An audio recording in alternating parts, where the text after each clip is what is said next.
ಕಥೆಯಲ್ಲಿ ಸಿಂಹ ಮತ್ತು ಇಲಿ ಮಾತ್ರ ಇಲ್ಲಿ ಇರ್ತಾರೆ. ಈ ಚಿತ್ರದಲ್ಲಿ ನೋಡ್ರಿ ಯಾರ್ಯಾರಿದ್ದಾರೆ ಅಂತ. ಯಾರಿದ್ದಾರೆ? ಸಿಂಹ ಇದೆ. ಓಕೆ, ಸಿಂಹದ ಮೈ ಮೇಲೆ ಏನಿದೆ?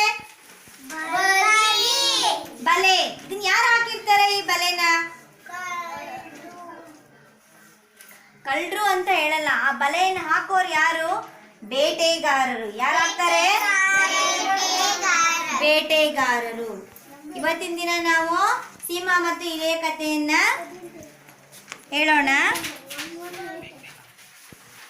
One day a rat disturbed the sleep of a lion. ಒಂದು ದಿನ ಆ ಇಲಿ ತುಂಬಾ ಗಾಢ ನಿದ್ರೆಯಲ್ಲಿ ಇರ್ತಕ್ಕಂತ ಸಿಂಹವನ್ನ ಡಿಸ್ಟರ್ಬ್ ಅಂದ್ರೆ ಆ ಸಿಂಹಕ್ಕೆ ತೊಂದರೆಯನ್ನು ಕೊಡ್ತು. ಅದ್ರ ಮೈ ಮೇಲೆಲ್ಲ ಓಡಾಡ್ತಾ ಇತ್ತು. The lion caught it to eat. ಅಂದ್ರೆ ಆ ಸಿಂಹ ಇಲಿಯನ್ನ ತಿಂತೀನಿ ಅಂತ ಹೇಳ್ತಿರುತ್ತೆ. The rat said please leave me. ಆಗ ಇಲಿ ಹೇಳುತ್ತೆ, ನೀ ನನ್ನನ್ನು ತಿನ್ನಬೇಡ, ನನ್ನನ್ನು ಬಿಟ್ಟು ಬಿಡು ಅಂತ ಇಲಿ ಕೇಳ್ಕೊಳ್ಳುತ್ತೆ. ಡೋಂಟ್ ಈಟ್ ಮೀ ಅಂದ್ರೆ ನನ್ನನ್ನು ನೀನು ತಿನ್ನಬೇಡ. You when you are a need. The rat said, please leave me, don't eat me. I will help you when you are in need. ನಿನಗೆ ಅವಶ್ಯಕತೆ ಇದ್ದಾಗ ನಾನು ನಿನಗೆ ಸಹಾಯವನ್ನ ಮಾಡ್ತೀನಿ. ಈಗ ನನ್ನನ್ನು ನೀನು ತಿನ್ನಬೇಡ ಅಂತ ಯಾರು ಕೇಳ್ಕೊಂಡ್ರು? ಸಿಂಹಕ್ಕೆ ಕೇಳ್ಕೊಂತು. The lion laughed and let it go.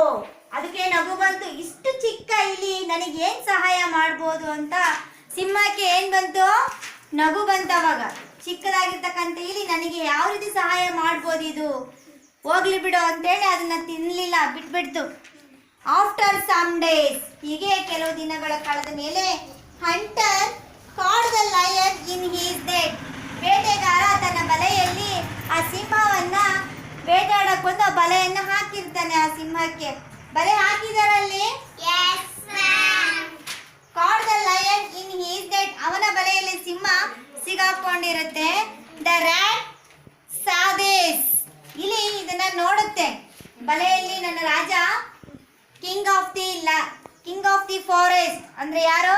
ಕಾಡಿನ ರಾಜ ಸಿಂಹ. The rat saw this. ಅದನ್ನ ನೋಡಿದ ತಕ್ಷಣ ಇಲಿ ಏನ್ ಮಾಡ್ತು? Bite the net and set the lion free. ಆಗ ಏನ್ ಮಾಡ್ತು? ಓ, ನನ್ನನ್ನು ಯಾರಾದ್ರೂ ಕಾಪಾಡಿ ಕಾಪಾಡಿ ಅಂತ ಸಿಂಹ ಕೂಗ್ಕೊಂಡಾಗ, ಓ ನನ್ನ ಗೆಳೆಯ ಸಿಂಹ ನನ್ನನ್ನ ಕಾಪಾಡಿದ್ನಲ್ಲ, ಅವನು ಈಗ ತಾನು ಸಿಗಾಕೊಂಡಿದ್ದಾನೆ, ಅಪಾಯದ ಸ್ಥಿತಿಯಲ್ಲಿ ಅವನಿದ್ದಾನೆ ಅಂತ ತಿಳ್ಕೊಂಡು ಏನ್ ಮಾಡ್ತು? ಕಾಪಾಡಿ ಅಂತ ಕೂಗಿದ ತಕ್ಷಣ ಇಲಿ ಅಲ್ಲಿಗೆ ಓಡ್ ಬಂದು ಸಿಂಹ ಬಲೆಯಲ್ಲಿ ಸಿಗಾಕೊಂಡಿರ್ತಲ್ಲ ಆ ಬಲೆಯನ್ನ ತನ್ನ ಚೂಪಾದ ಮೂತಿಯಿಂದ ಚುಚ್ಚಿ ಏನ್ ಮಾಡುತ್ತೆ? ಆ ಬಲೆಯನ್ನ ಕಟ್ ಮಾಡುತ್ತೆ. So lion the free with hunter's net. ಬೇಟೆಗಾರನ ಬಲೆಯಿಂದ ಆಗ ಏನಾಗುತ್ತೆ? ಸಿಂಹ ಬಿಡುಗಡೆಗೊಳ್ಳುತ್ತೆ. ಒಂದು ಕಾಲದಲ್ಲಿ ನಾವು ಸಹಾಯ ಮಾಡಿದ್ರೆ ಇನ್ನೊಂದು ಕಾಲದಲ್ಲಿ ಮತ್ತೊಬ್ರು ನಮಗೆ ಸಹಾಯವನ್ನ ಮಾಡ್ತಾರೆ.